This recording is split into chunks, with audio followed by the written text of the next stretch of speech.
বাংলায় ভদ্রতা দেখাতে সকালবেলা কারো সাথে দেখা হলে আমরা বলে থাকি সুপ্রভাত। ঠিক ইংরেজিতে বলা হয় গুড মর্নিং। তবে গুড মর্নিং দুপুর 12টার আগে পর্যন্ত বলা যায়। এই গুড মর্নিং বলাটাও আজ থেকে শুরু করুন। এই ছোট ছোট জিনিসগুলি আপনাকে পারফেক্ট করে তুলবে।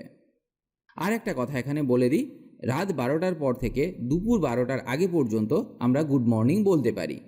এবার প্রশ্ন হতে পারে যে যদি কারো সাথে রাত 3টের সময় দেখা হয় তখন কি তাকে গুড মর্নিং বলা যাবে?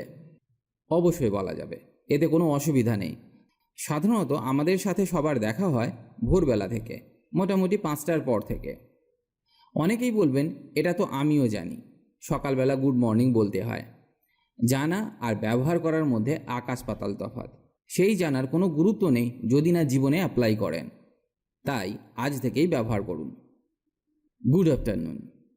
গুড আফটারনুন আমরা সাধারণত দুপুর 12টার পর থেকে বিকাল 6টার আগে পর্যন্ত বলা হয়ে থাকে। তবে আমরা দুপুর 12টার পর থেকে যতক্ষণ সূর্যের আলো দেখতে পাই ততক্ষণ পর্যন্ত গুড আফটারনুন বলে থাকি। Good evening. সন্ধ্যা 6টা থেকে রাত 12টার আগে পর্যন্ত আমরা গুড ইভিনিং বলতে পারি। আপনি রাত 9টার সময় কিংবা রাত 11টার সময়ও গুড ইভিনিং কাউকে বলতে পারেন, এতে কোনো সমস্যা নেই। রাত 12টার আগে পর্যন্ত আমরা গুড ইভিনিং বলতে পারি।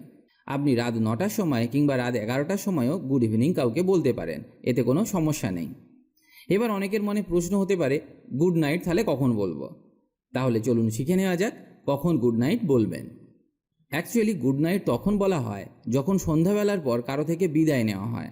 কারো সাথে সন্ধ্যাবেলা কিংবা রাতে দেখা হলে আপনি তাকে গুড নাইট বলতে পারবেন না। আপনি তখন তাকে এই কথাটি বলতে পারবেন।